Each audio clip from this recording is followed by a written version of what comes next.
เป็นเบส18 2หน่วยเนาะแล้วก็กลาง12อยู่2หน่วยใส่เป็นหลอดไทยทั้งเลยทั้งระบบเลยส่วนตัวคุ้มเนาะจะเป็นมิพาวเวอร์เด้อเอาไปแก่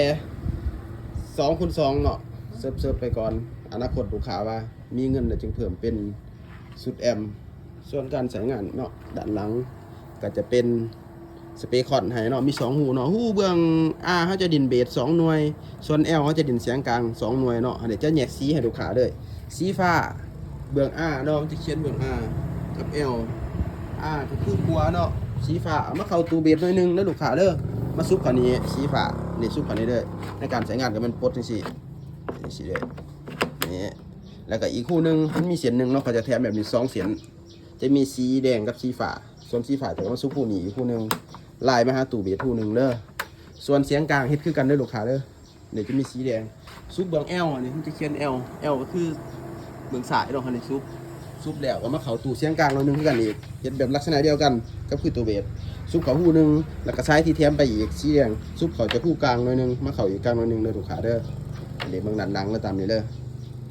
ส่วนการใช้งานเนาะมาเบื้องด้านหน้ามันมีหลายตัวนี้เฮาต่อบลูทูธเนาะในกรณีเชื่อมต่อบลูทูธลูกค้ากดนี่บัตรนึงมันจะขึ้นบลูทูธเต็มอยู่นี้แล้วลูกค้าก็หาหลังจากหาแล้วเปิดแล้วให้ลูกค้ามามิกเสียงตัวนี้ขึ้นเนาะตัวนี้อยู่ระหว่างกะศูนย์ตัวนี้ต่ำกว่านิดนึงว่าเสียงกลางอาจจะเด้งแห้งให้สูเบียดบ่ไหลเนาะหลังจากนั้นแล้วเฮามาเปิดเพลงอยู่นี่เวลาเปิดบลูทูธเฮาเสื่อมเลยแล้วมาอยู่นี่โดดมันสิเขียนเก่าทับ8เด้อ USB นี่นะลักษณะที่เราเปิดได้ USB หรือบลูทูธเป็นทำมาเปิดอยู่นี่เบิดมีเสนียวเก่าทับ8ได้ลูกค้าเด้อถามว่าบ่กดนี่ลงมันก็จะบ่ดังอย่างนี้เนี่ยเด้อถ้าว่ากดขึ้นเด้อปั๊บมันตัดเสียงจากบลูทูธออกแล้วอยากให้มันดังก็ต้องกดลงซุ่มนี่ห้ามกดได้แต่ตัวเดียวเดี๋ยวการใช้งานกับกดเส้นลงทุกอย่างถ้าใส่ต้องกดสีแดงลงถ้าบ่กดสีแดงลงจะบ่ดังมันจะบ่เส้นให้ทุกอย่างต้องกดสีแดงลงกดสีแดงลงตัวนี้เป็นปุ่มร่วมทุกเทื่อไม่ต้องได้เปิดเพียงนี้บ่ให้เกินจำให้ระวังศูนย์ตัวนี้ต่ำศูนย์ลงหน่อยนึงตัวนี้เป็นปุ่มเปิดเพลงตัวนี้เป็นปุ่มเปิดไม้ตัวนี้ไม้ความแห้งความคอยเป็นไม้อยู่นี่มาแห้งมาคอยไม้อยู่นี่ไม้ก็จะคือกันปรับเบสปรับกลางปรับแดมนี่คือกันเบสเป็นเบสเบิดนี่เป็นกลางเดียนคือกันเบิดเป็นแดมตัวนี้เป็นสัญญาณเขาเฮาสิให้มันเขาแห้งเขาคอยเป็นเฮาต่างระวังนี่บ่ให้บิดจำให้อยู่ระวังกลางหรือว่ากลับมาขึ้นนิดนึงตามเขาต่างไว้ให้ตัวนี้เป็นสีเหลืองๆเป็นเอฟเฟกต์นี่สิเปิดได้แต่สำหรับไม้ได้ดูขาเลยไม้อยู่2-1เด้อเอาไปใช้งานเป็นซุป2-1โหลดส่วนสีฟ้านี่ตั้งไปกลางเบิดนี่เปลี่ยนสายเป็นขวาตั้งกลางไว้หลังจากเขามาเปิดเอฟเฟกต์เนาะเขามาเปิดอยู่นี่ให้เสียงกล่องนี่ให้เสียงกล่องสิเขาต้องมาเปิดอยู่นี่อีกเด้อดูขาเด้อตรวจสอบบอกเสียงเอฟเฟกต์มันถ้าเขาปิดไว้จะบ่มีเสียงเอฟเฟกต์ตรวจสอบเอามาเปิดเอฟเฟกต์อยู่นี่ตรวจสอบ3C เอฟเฟกต์ส่วนตัวนี้เดี๋ยวเบอร์เอฟเฟกต์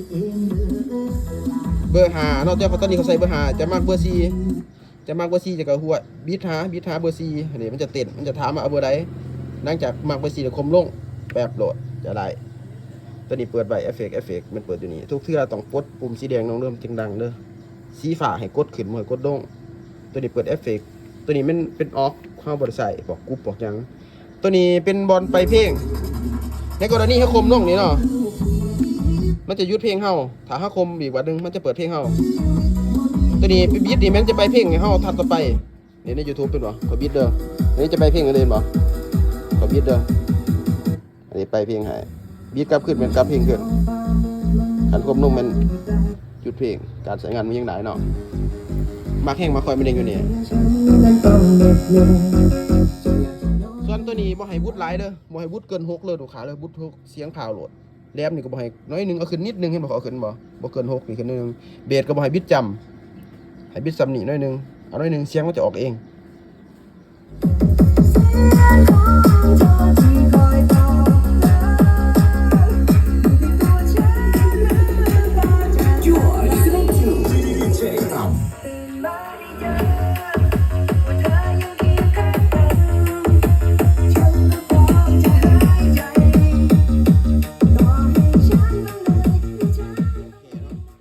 ประมาณนี้แหละมึงยังไง